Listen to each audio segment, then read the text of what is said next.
L'air est empli d'une âcre odeur de soufre, rappelant celle de l'œuf pourri. De fines volutes d'une épaisse fumée noire s'échappent de l'asphalte éventré de la route. De tous côtés, les restes fantomatiques d'une petite ville américaine jalonnent le paysage. Les panneaux de signalisation, désormais inutiles, et les allées couvertes de mauvaises herbes témoignent de ce qui fut autrefois une bourgade des Appalaches comme les autres. Bienvenue en Pennsylvanie, dans l'étrange et sinistre Centralia. Jamais les membres du conseil municipal de Centralia n'auraient pu se douter de la machine infernale qu'ils allaient mettre en branle quand ils se réunirent, le 7 mai 1962, pour discuter de diverses affaires locales telles que le nettoyage du nouveau site d'enfouissement des déchets. Quelques mois plus tôt encore, le lieu en question était une mine à ciel ouvert d'extraction de charbon, de 90 mètres de long sur 23 mètres de large et d'au moins 15 mètres de profondeur. Aussi, n'était-il pas illogique d'envisager de transformer ce site à l'abandon des charges? Pour nettoyer la fosse, la procédure habituelle consiste à y mettre le feu, afin d'éliminer les résidus, puis à la nettoyer à grande eau avant d'exploiter à nouveau les lieux. Le dimanche 27 mai, une équipe d'ouvriers se réunit donc près de l'ancienne mine, craqua une allumette et mit le feu à la cavité. Les pompiers présents sur les lieux regardèrent les résidus prendre feu, puis, une fois la surface propre, versèrent de l'eau sur les flammes fumantes.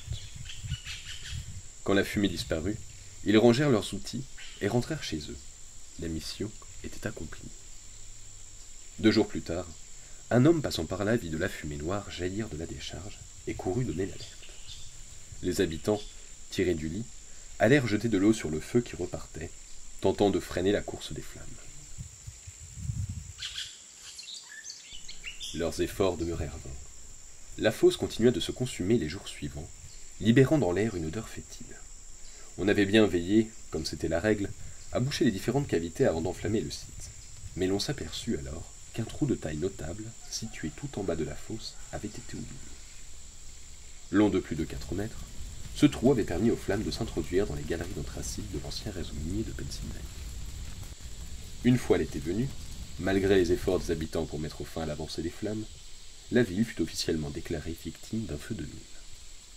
Pendant près de 20 ans, les habitants vécurent avec cette épée de Damoclès au-dessus de leur tête.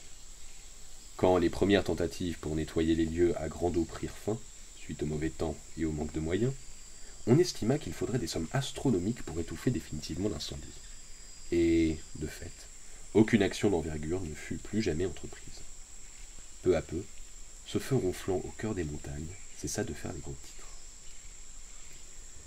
C'est le 14 février 1981, cependant, que Centralia attira à nouveau l'attention des journaux nationaux.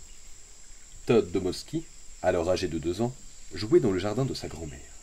Il remarqua soudain une étrange volute de fumée s'échappant du sol, s'approcha pour mieux voir, et la terre s'effondra sous ses pieds. Parvenant à s'agripper aux racines, il resta suspendu au-dessus d'un gigantesque entonnoir d'1,20 m de large et de plus de 30 mètres de profondeur. Heureusement pour le jeune Domowski, des passants purent rapidement lui porter secours.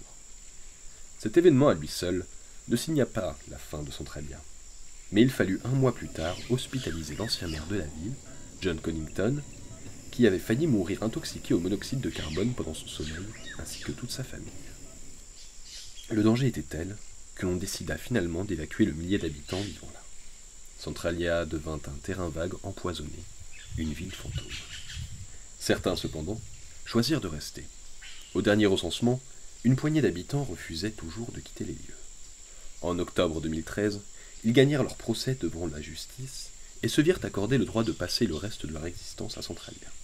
Après quoi, leur demeure, comme toutes les autres, serait préemptée par l'État, condamnée, puis démolie. Selon les experts, il reste suffisamment de charbon dans le sous-sol pour que le feu se propage encore pendant plus de 1000 ans.